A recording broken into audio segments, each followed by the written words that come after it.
కలుగుగాక. ప్రభువును ప్రియమైన సహోదరి సహోదరులారా, దేవుని పేరిట మీ అందరికీ కూడా శుభములు కలుగుగాక. అయితే గత వారం విన్న వాక్యం ఏంటంటే, నేను ద్రాక్షవల్లిని, అదే కదా. అయితే ఈ రోజు అంటున్నారు, ఎవరైతే నా యందు ఉన్నవారు ఫలిస్తారో అని చెప్పారు. ఈరోజు ఆ ఫలింపు ఎవరికి దొరుకుతుందంటే, దేవుని ప్రేమ ఎవరికైతే ఉంటుందో, దేవుడు ఎవరైతే ప్రేమిస్తారో వారికి మాత్రమే ఆ యొక్క ఆశీర్వాదాలు ఉంటాయని ఈరోజు వాక్యం. అనగా దేవుడు ప్రేమ స్వరూపుడు, అవును కదా, అందరూ ఒప్పుకొని తెరవస్తుంది. దేవుడు ఎలాంటి దేవుడు అంట? ప్రేమ స్వరూపుడు. ఆయన ప్రేమ ఎలాంటిదంటే, అందుకే దేవుడు లోకమును ఎంతో ప్రేమించి తన అద్వితీయ కుమారుని ఈ లోకానికి ఇచ్చాడు. ఎందుకు? దేవుడు మనల్ని ప్రేమించారు కనుక ఈ లోకానికి తన కుమారుని మరి మన కోసం పంపించాడు. అంటే దీనివల్ల మనకు అర్థమవుతుంది ఏంటంటే, దేవుడు ప్రేమ కలిగిన దేవుడు. దేవుడికి స్తోత్రం. హల్లెలూయా. చేతులు పైకి చేద్దామా? హల్లెలూయా, హల్లెలూయా. అయితే మరి దేవుడు ప్రేమ స్వరూపుడే.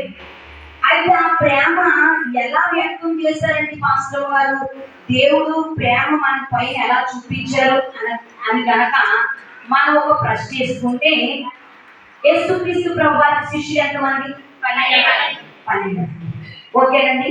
12 మంది కూడా ఒక్కొక్కరు ఒక్కొక్క స్వభావం కలిగి ఉన్నారు, అవును కదా. ఒక్కొక్కరు ఒక్కొక్క స్వభావం కలిగి ఉన్నారు. ఎలాంటి స్వభావం అంటే, ఒకటి పేతురు చూసినట్లయితే పొంకేశారు. యేసు ప్రభు ఎవరో అంటే ఏంటి?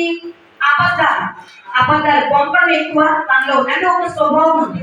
అంటే దేవుడికి అది ఇష్టమా అంటే దేవుడికి అది ఇష్టం లేదు. అయినప్పటికీ యేసుక్రీస్తు ప్రభువారు తన శిష్యుడిగా ఉంచుకున్నారా లేదో చెప్పండి. తన శిష్యుడిగా చేర్చుకున్నారు, అవునా. తోమా గారు ఉన్నారు, ఆయన కూడా యేసు ప్రభువారి శిష్యుడే. ఇప్పుడు ఈ తోమా గారు కూడా ఏమన్నారు తెలుసా? అసలు నేను ఆయన చేతుల్లో, ఆయన గాయాల్లో, చాలా జాగ్రత్తగా విన్నాను, ఆయన గాయాల్లో వేలు పెట్టి చూస్తేనే కానీ నేను నమ్మను. వీడియోస్ కూడా ఇలా తీస్తా ఉంటాను, ఇలా ఎదుర్కొచ్చి కూడా తీస్తాను. నేను వాళ్ళ యేసుక్రీస్తు ప్రభు గాయాల్లో వేలు పెట్టి చూస్తేనే నేను నమ్ముతాను, లేకపోతే నేను నమ్మను అన్నానంటే ఆయనలో ఏముంది? తోమాలో ఏముంది? అవిశ్వాసం ఉంది. అయినప్పటికీ యేసుక్రీస్తు ప్రభు వారు, నువ్వు అవిశ్వాసం కదా, నువ్వు నాకు వద్దు అని చెప్పారంటే చెప్పారండి? చెప్పలేదు. ఏమన్నారు? పర్వాలేదు, అయినా నాకు పర్వాలేదు, నువ్వు నాకు శిష్యుడుగా కావాలి అన్నారు. ఇంకొక శిష్యుని చూపిస్తాను మీకు. అలా 12 మంది ఉన్నారు కదా. ఇస్కరియోతు, యోధా ఇస్కరియోతు. ఓకే, ఆ యొక్క యోధా ఇస్కరియోతు ఎలాంటి వాడంటే, యేసుక్రీస్తు ప్రభువుతో చాలా 33 సంవత్సరాలు ఉంటూ ఆయన యొక్క మరి డబ్బులు ఎవరైనా పాపం ఆయన కానిస్తే ఆయనకి ఉంచమని డబ్బులు సంచంతా ఆయనకి అప్పచెప్తే ఏం చేశారు తెలుసా? ఆఖరికి ఆ డబ్బుల కోసమే, ఇంకా యేసుక్రీస్తు ప్రభు దగ్గర ఉన్న డబ్బులు సరిపోక ఇంకా అనేకమైన డబ్బులు కావాలని డబ్బుల కోసం ఎవరు నమ్మేశారు? నమ్మేశారు. అంటే వీళ్ళందరూ మంచివాళ్ళు అంటారా చెడ్డవాళ్ళు అంటారా చెప్పండి. శిష్యులు ఒక్కొక్కరు ఒక్కొక్క స్వభావం కూడా చెప్పండి. చాలా జాగ్రత్తగా వినాలి మీరు ఈ యొక్క మధ్యాహ్న కాల సమయంలో. ఒక్కొక్కరికి ఒక్కొక్క స్వభావం ఉంది. ఇక్కడ కూడా మనం ప్రభుత్వం ప్రియులారా, ఇక్కడ కూర్చున్న మీరు, నేను కూడా మీతో ఎక్కువనే. ఇక్కడ నేనేమి పెద్ద గొప్ప కాదు, ఇక్కడ ప్రసంగం చెప్పినంత మాత్రం నేనేమి గొప్ప కాదు. అయితే మనందరిలో కూడా ఒక్కొక్క స్వభావం ఉంటుంది కదా. చూడటానికి మన అందరూ బాగానే కనిపిస్తాం, బాగానే తయారయ్యొచ్చాం, మంచి వాళ్ళలాగానే ఉంటాం. కానీ మనందరిలో ఒక్కొక్క స్వభావం ఉంటుందా లేదండి? ప్రతి ఒక్కళ్ళు ఏదో ఒకళ్ళు ఒక కోపం ఉంటుంది, ఒకళ్ళు ఒక చిరాకు పడే తత్వం ఉంటుంది, ఒక్కొక్కళ్ళు ప్రేమించలేని తత్వం ఉంటుంది. ఇలా ఒక్కొక్కళ్ళు ఒక్కొక్క స్వభావం ఉంది. అయినప్పటికీ దేవుడు మే నెల ఇచ్చి మనకి, మే నెలలో ఈ మొదటి ఆదివారము దేవుడిని స్తుతించడానికి ఇచ్చాడు అంటే దేవుడు మనల్ని ప్రేమించాడు, అవునే కదా. ప్రేమించాడు కదా. ఇప్పుడు శిష్యుడికి రకరకాలైనటువంటి ఆలోచన కలిగి ఉన్నారు. శిష్యులు అనేకమైన ఆలోచనలు కలిగి ఉన్నారు, అనేక మనస్తత్వాలు కలిగి ఉన్నారు శిష్యులు. అయినప్పటికీ వారిని ప్రేమించి యేసుక్రీస్తు ప్రభువు ఎప్పటి వరకు ప్రేమించారండి? చివరి వరకు ప్రేమించారంట. ఎవరిని? శిష్యులు. ఇప్పుడు మనలో కూడా ఎప్పటి వరకు ప్రేమిస్తారంటే చివరి వరకు ప్రేమిస్తారు. ఈ రోజు అదే వాక్యం అండి. యోహాను సువార్త ఒకసారి వాక్యాన్ని పెడదాం.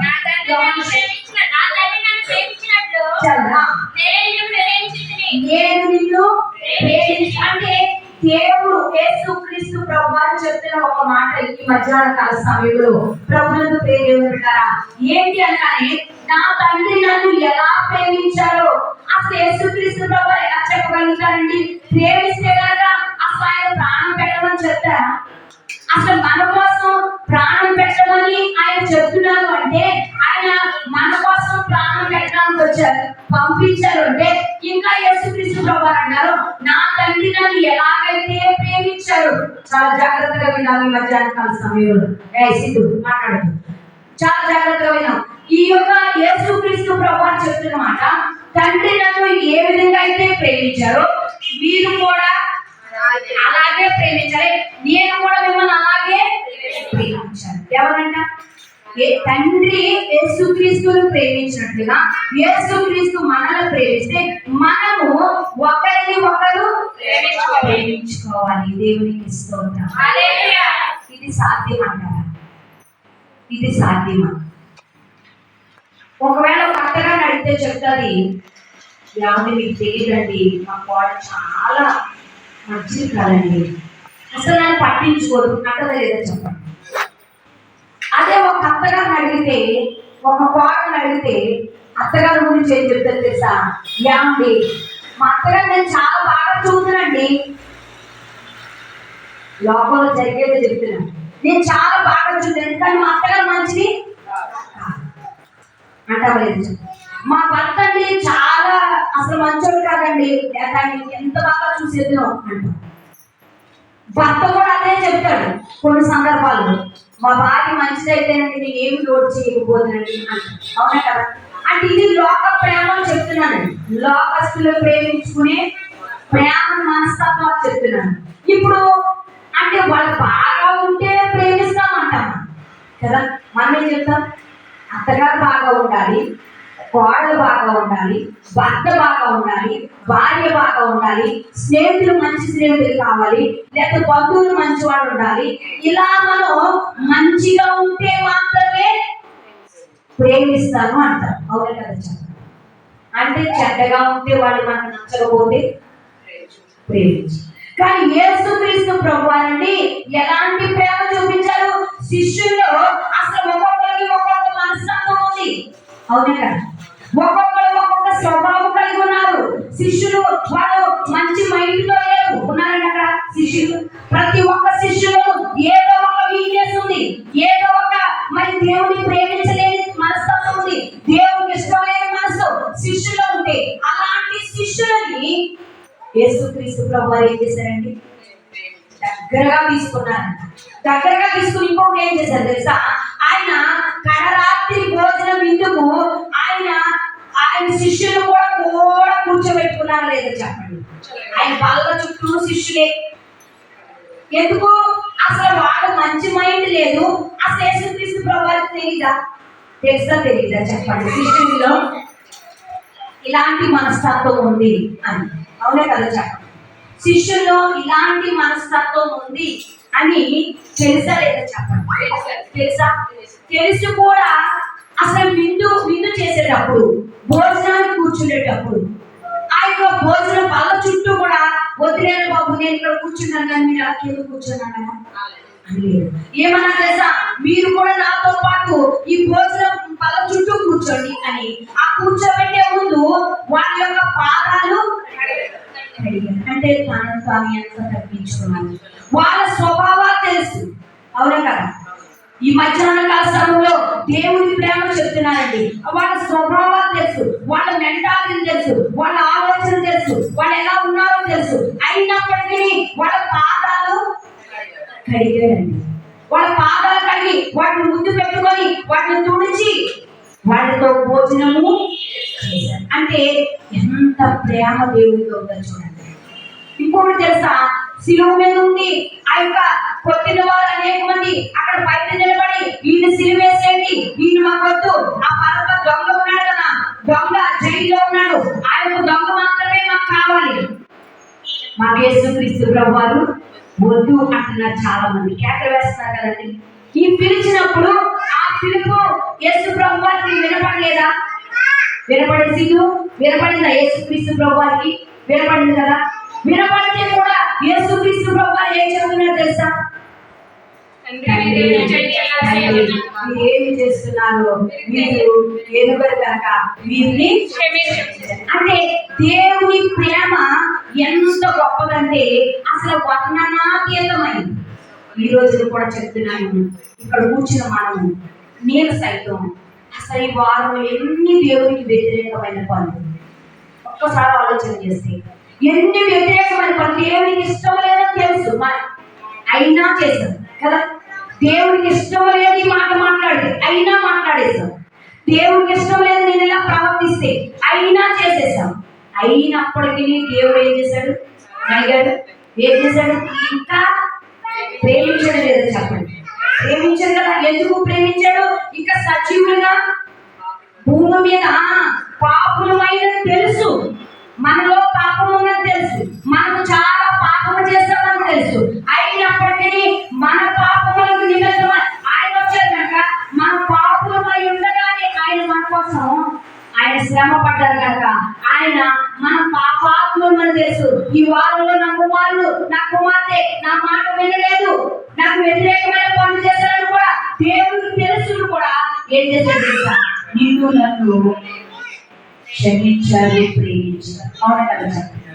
క్షమించారు, ప్రేమించారు. ప్రేమించబట్టే ఇంకా నీవు నేను ఇంకా సజీవుల లెక్కలో ఉండగలిగే ప్రభువుకు దేవుడు. అందుకే ఆ 9వ వచనం ఒకసారి చదవమని. అది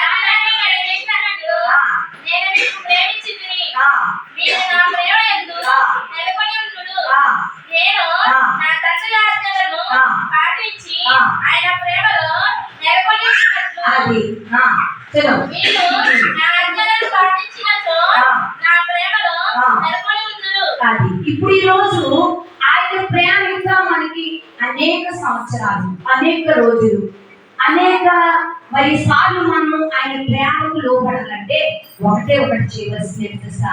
నేను నా తండ్రి ఆజ్ఞలు పాటించను, మీరు కూడా నా మాట పాటించాలి. ఎవరి మాట వినాలి? మనం అన్ని మాటలు బాగానే వింటామండి, అందరి మాట వింటాం. ఎవరి మాట వింటాం? దేవుడి మాట మాత్రమే. ఆమె ఏదైనా చేయగలుగుతారు పాస్టర్ గారు, ఆ చర్చికి రాలిపోతున్నాడు. ఏదైనా చేయగలుగుతారు మాస్టర్ గారు, ఆ ముందు ఒకటే మాట్లాడిపోతున్నాడు. ఏదైనా చేస్తారు మాస్టర్ గారు, ఆ యొక్క ప్రార్థనే చేయలేకపోతున్నాడు. ఏంటండి? ఎన్నైనా చేసేస్తామంట, ఆ ఒక్కటే మాట్లాడదు. ఆ ఒక్కటే ఈ రోజు మార్చుకుంటే ఇంకా నీవు దేవుని ప్రేమ ఎంతో పొందుకుంటామని చెప్తున్నానండి. ప్రభునందు దేవుడు ఈ రోజు దేవుడు నీతో నాతో శుద్ధిగా మాట్లాడుతున్నారు. ఇక్కడ చెప్పే నాతో వినే మీతో కూడా దేవుడు మాట్లాడుతున్నారు. ఎందుకంటే నేను నా తండ్రి ఆజ్ఞలు ఎలాగైతే పాటించను, మీరు కూడా నా ఆజ్ఞలు పాటించాలి. ఏంటి ఆ ఆజ్ఞ అంటే మీరు కూడా ఒకరిని ఒకరు ప్రేమించుకోవాలి. ఇది సాధ్యమా? అసాధ్యమా? సాధ్యమా? ప్రేమించలేము, అసలే చేయలేదు. ఇది ఒక్కటే చేయలేదు. పాస్టర్ గారు అన్ని చేస్తున్నారు. ఒక వ్యక్తి వచ్చాడండి యేసుక్రీస్తు ప్రభువు దగ్గరికి. యేసుక్రీస్తు ప్రభువు దగ్గరికి వచ్చి చాలా జాగ్రత్తగా విన్నాను. అయ్యా, నేను నిత్య జీవముకు వారసుడు అవ్వాలంటే అడిగారు ఒక ప్రశ్న. ఎవరిని అడిగారు? యేసుక్రీస్తు ప్రభువుని అడిగారు. ఎక్కడ కావాలంట? నిత్య జీవనం. ఎలాంటి? అందులో ఏదో అడుగు పెడుతున్నాయన అట్లే. ఏ కావాలంటే వారసుడు, అంటే వారసత్వము కావాలి. ఓకేనా? వారసుడు అని ఎవరన్నారు? ఇప్పుడు రాజేష్ గారు వారసుడు ఎవరు కదా? దగ్గర నాకు వారసుడు ఎంతో గ్రాండ్గా, ఘనంగా, గొప్పగా, చక్కగా సంతోషపడిపోతాడు. ఎందుకంటే వారసుడు కాబట్టి. ఇప్పుడు తను అక్కడ ఆ వ్యక్తి కూడా యేసుక్రీస్తు ప్రభువు అని అన్నారు. అయ్యా, పరలోక రాజ్యము అంటే నేను ఏం చేయాలని ఒక ప్రశ్న, మంచి ప్రశ్న వేశాడు. వేసినప్పుడు యేసుక్రీస్తు ప్రభువు అన్నారు, నువ్వు అసలు ఆజ్ఞల్ని పాటించావా? పాటించానండి. అవును, నేను ఎప్పుడు ఇచ్చాను తెలుసా? చిన్ననాటి నుండే నేను విన్నాను. ఇప్పుడు వింటాం కాదయ్యా, నేను ఎప్పుడో తెలుసు. మనం కూడా అంటాం కదా, వాటి విన్నా ఎప్పుడో తెలుసు కదా. మనం విన్నప్పుడు ఏమంటాం? చెప్పండి. విన్నప్పుడు ఏమంటాం తెలుసా? ఈ వాక్యం నేను ఎప్పుడో వినేసానండి, వినేసాం. కానీ మన జీవితంలో ఇప్పటి వరకు పాటించలేదు. అవునే కదా? విన్నాం. మనం ఎన్నో వాక్యాలు, ఎంతో మంది ప్రసంగికుల ద్వారా ఎన్నో వర్తమానాలు మనం వింటూ వచ్చాం. కానీ ఎప్పటి వరకు పాటించలేని వాక్యాలు అనేకమైనవి ఉన్నాయి. దేవునికి స్తోత్రం. హల్లెలూయా, హల్లెలూయా. మనిషిని ప్రేమించుటకు స్వార్థం మూల కారణం. దేవా నిన్ను ప్రేమించుటకు నీ కృపే కారణం. మనిషి ప్రేమించుటకు స్వార్థం మూల కారణం. దేవా నిన్ను ప్రేమించుటకు నీ కృపే కారణం.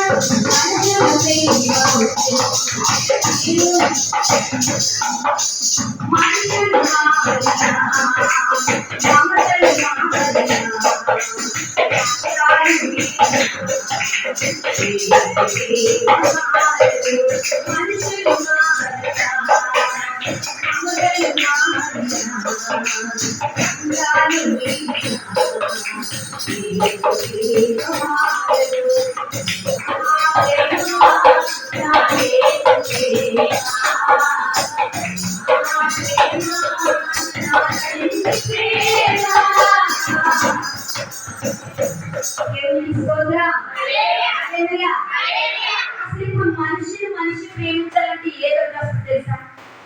స్వార్థం వస్తుంది.